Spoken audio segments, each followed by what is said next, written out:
Right. Thank you very much. Just a little update. I think what we experienced this morning is highly unfortunate.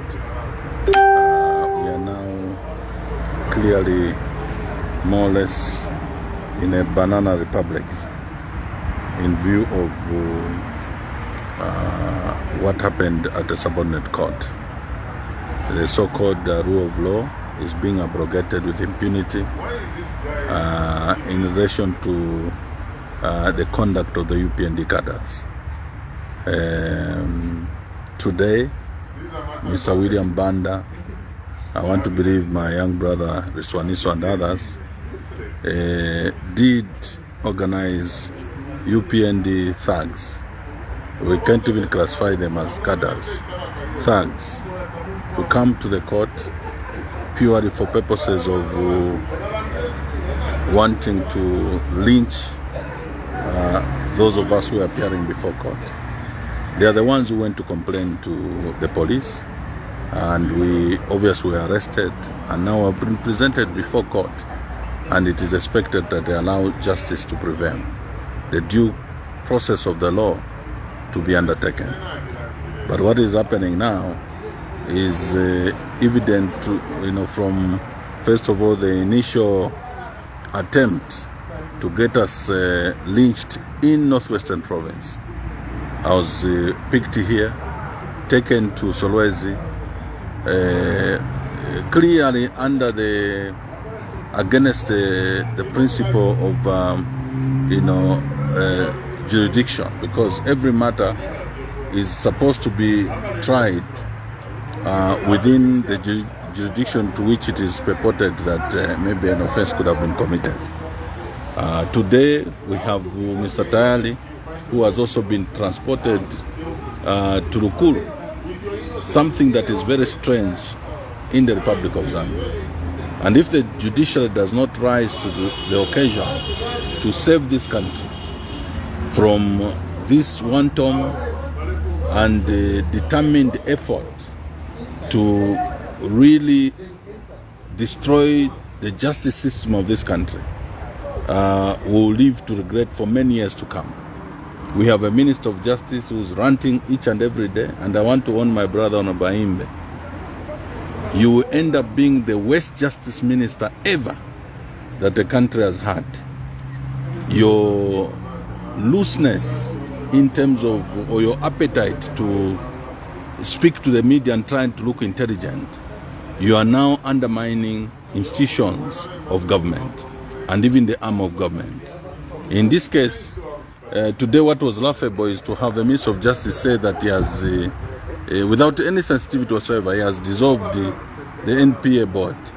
First of all, what is laughable about that is that the NPA board, its tenure of office ended way some time back. It is non-existent. But because of wanting just to use the media for purposes of patronage, without due diligence, you go and announce that you have dissolved the board which doesn't exist. Commenting on matters that are before court. You start talking about Bowman's case, talking about Nakacinda's case. This appetite of being contemptuous by those who are in government is really worrying. Now, we have cadres mobilized to come to court to intimidate the court, and now they are calling for a total overhaul of the judiciary. Which institution is going to be spared from the paranoia of the UPND, the paranoia of the UPND leader, the paranoia of President Aka in the HLM? Which institution is going to be spared? Today we are being threatened that they're going to even throw a filling station at our house. The meaning of that is that they're going to make petrol bombs, which they will start using to throw at people's homes. And we have reported to the police some of the attempts by non-UPND cadres threatening our lives. Up to today, we haven't seen any action.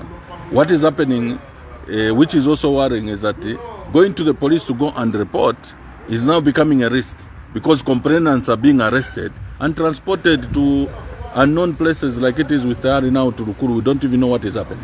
So let stakeholders, the church, civil society, if there are any, it's just that there are now NGOs who operate on a budget. they don't really push a clear agenda for the country. They are not speaking on behalf of the citizens of this country. They are speaking on behalf of their pockets. So if they are sponsored by imperialist, organization, today, because of the fact that we have agents of imperialists in government, they cannot speak because the funding will be cut off. So all these things are a sum total of the disaster that we have in the new government. It seems that, Mr. Nakacinda, even diplomats that are credited to Zambia feels it's comfortable, it's okay with the treatment that some of you in the opposition are facing. We haven't seen them speak against what, for lack of better term, what I would call illegal arrests that have been made. For instance, Tayali, the offense is alleged to have been committed here but reported to Lukulu. Police have confirmed that Tayali last night was transported to Lukulu. You are one of the victims whose offense was committed here in Lusaka. It's purported to be committed here in Lusaka, yeah. But you were transported to... Yeah. First of all, the Zambian people must see Mr. Nakacinda Hichilema has given, certain missions or diplomats accredited to this country a bet. There is a promise for the introduction of gay rights, lesbianism. That's how come we're having flags flying around. Because Mr. Nakacinda has made a commitment in that regard, they are slow to condemn his atrocities in relation to the breach of the rule of law. So for us, because we are very clear about our position against the gayism, against lesbianism, they will not speak for us because we are considered the inimical to their agenda. Obviously, the interest in the cash cow of this country in terms of the mining sector, we have some of these, the EU, the Americans and others who have economic interests. They may not speak for now because they are pushing an agenda for their own interest. There is this proposal for AFRICON. Are you telling me that with that indication that Mr. Nakacinda Hichilema and the UPND government may be amenable to that proposal, America is going to speak against this government? No, we know what has happened in time past. When it is convenient, some of these cooperating partners, some of these nations have sided with the wrong for purposes of achieving a particular agenda. Up to towards the end of the apartheid regime, America was supporting the apartheid regime. They only shifted when it was convenient.